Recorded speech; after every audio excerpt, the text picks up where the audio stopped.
नमस्कार मित्रमैत्रिणींनो, चला तर मग आपण आपल्या स्टोरीला सुरुवात करूया. एका छोट्याशा गावात रामू आणि सीता नावाचे गरीब पती पत्नी राहत होते.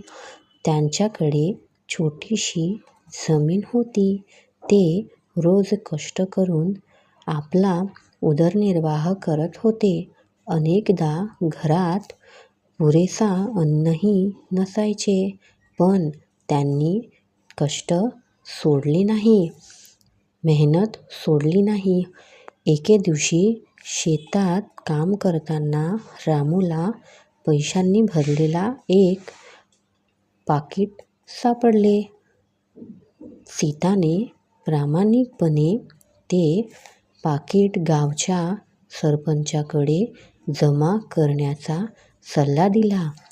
काही दिवसांनी त्या पाकिटाचा मालक सापडला. त्याने त्याच्या प्रामाणिकपणाचे कौतुक केले आणि बक्षीस म्हणून काही पैसे दिले. त्या पैशातून रामू आणि सीताने शेतीसाठी बियाणे व आवश्यक साधने घेतली.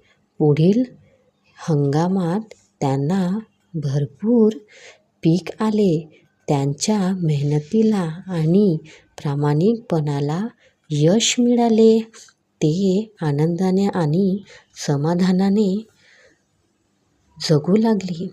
यातून एकच बोध होतो मित्रमैत्रिणींनो, मेहनत, प्रामाणिकपणा आणि एकमेकांची साथ यामुळे कठीण परिस्थितीवरही मात करता येते. धन्यवाद.